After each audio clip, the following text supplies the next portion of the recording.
In the cold black between stars, silence reigned supreme. Civilizations rose and fell, their ashes scattered into nebulae no one would remember. For the Zetherian Empire, an ancient reptilian dominion carved across thousands of systems, the universe was a conquered prize. And silence meant obedience. That was until the silence spoke. A signal erupted across every known frequency in the galaxy. Civilian comms, military relays, even the encrypted core channels of the Zetherian War Nexus. The message was simple, distorted, trembling, yet unmistakably human. You have sealed your fate. The words ignited panic not heard since the age of the primordial Leviathans. For the High Chancellor of Zetheria, Varix the Firstborn, this was not just interference. It was impossible, because the ones who sent that message, the humans, had been wiped from existence 5 centuries ago. He had seen it, he had ordered it, and yet, Earth was whispering again. The council chambers of the Empire turned from a sanctum of pride into a crucible of fear. And from that moment, silence no longer meant peace. It meant they were being watched. Seen. The War Council Chamber, Zetherian Prime. High Chancellor Varix stood unmoved before the Senate of Scales. His glimmering armor more statue than armor, reflecting the pulse of red alert beacons. Around him, 300 delegates hissed in controlled chaos, their clawed hands slamming datasheets onto obsidian desks. Earth was sterilized, hissed Councillor Veltor, his voice modulated by an artificial larynx, a trophy from the human campaigns. Our fleets turned the oceans to steam. Their orbit burned for a month. Then explain the signal, replied Intelligence Minister Yulra, slamming her palm on a flickering holodisplay. It carries human linguistic structure, but it's overlaid with multi-layered harmonic patterns. Not encryption, not interference, something deliberate. Chancellor Varix's golden eyes narrowed. Location? Earth's last known coordinates. The Terran system. But our scans show no planetary bodies. Just debris and a collapsed star. Then scan again. Varix growled, his voice razor edged with unease. Leave no shadow unmeasured. The holoscreen shifted. A partial video packet emerged. The transmission repeated, now with a visual. A silhouette of a humanoid figure standing on a cliff of ash. Behind it, an armada.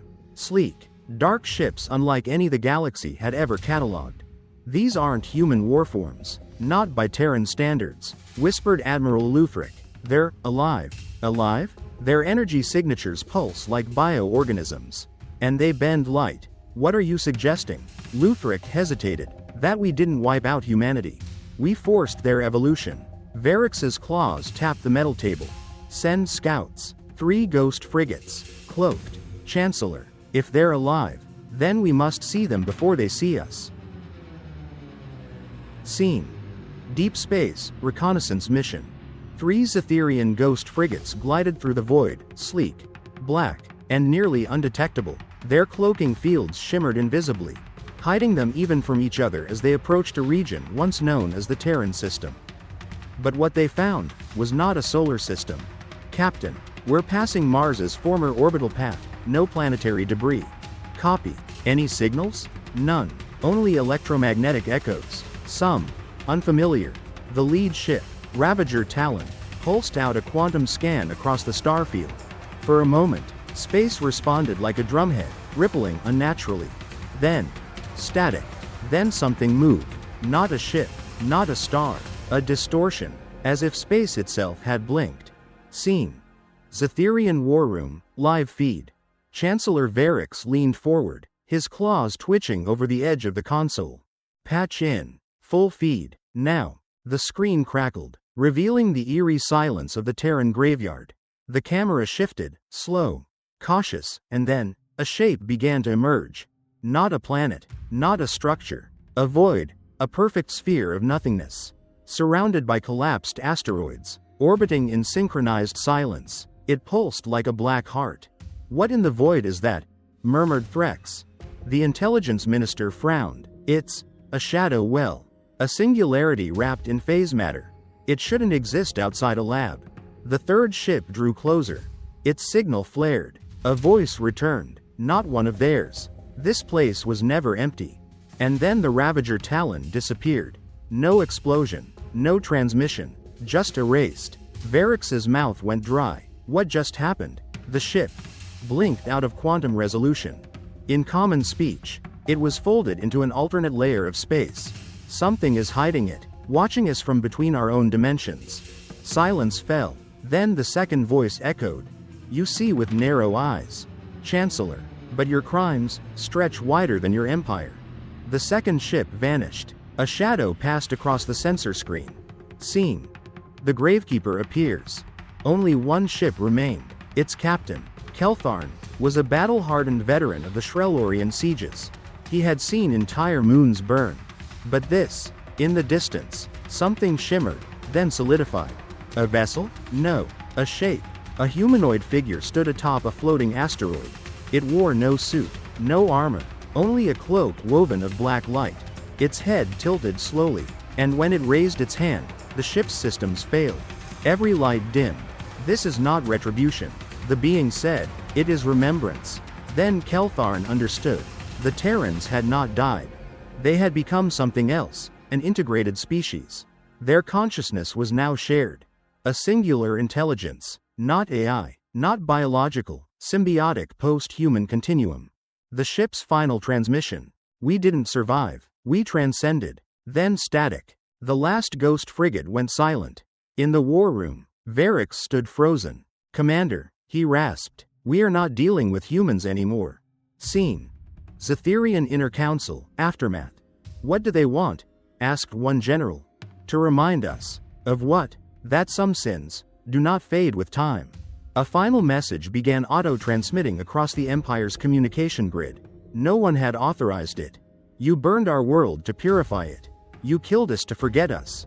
But the stars remember, and so do we.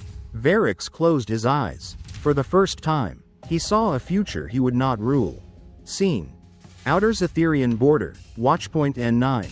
The void beyond Zetherian space flickered. A faint ripple, not in space-time, but perception. The sentry beacons blinked erratically. Sensors failed to lock on any physical target. And then, they saw them. First one, then a dozen, then thousands. Black, angular ships drifted silently into known space.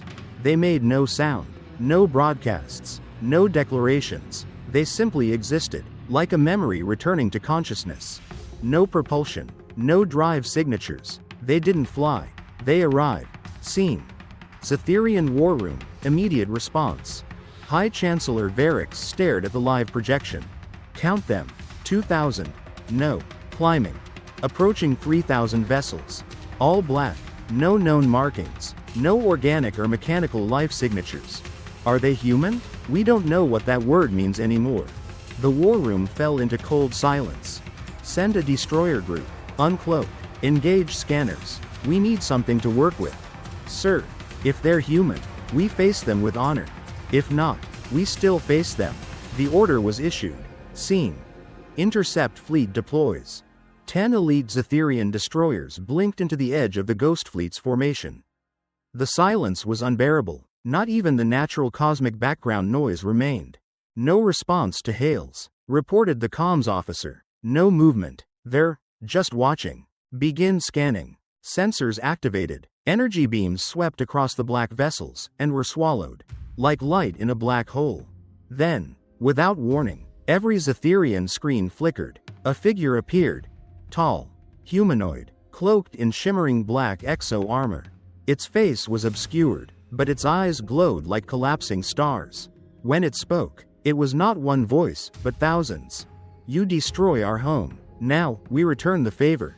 Then silence. Every destroyer vanished. No weapons. No explosions. Just empty space. Like erasing a word from a page.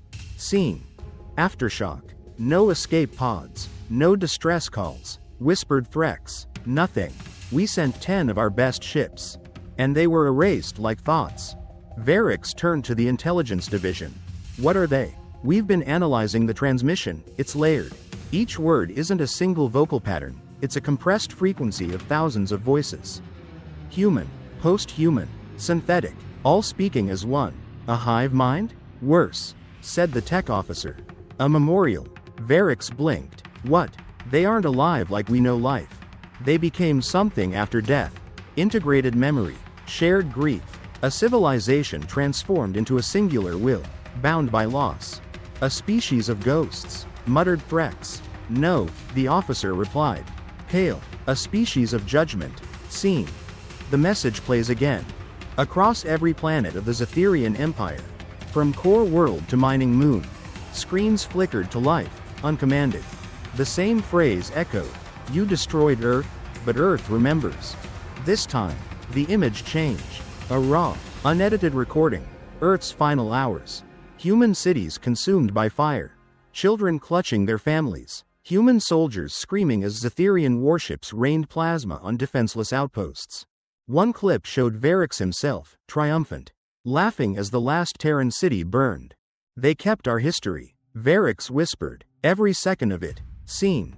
The choice. Another figure appeared on the screen, human-shaped, but the voice that emerged from its mouth was calm. We have done nothing, yet. But we have returned, not for war, for memory. Memory? Varix spat. Is this revenge? No, you have already lost. You just don't know it yet.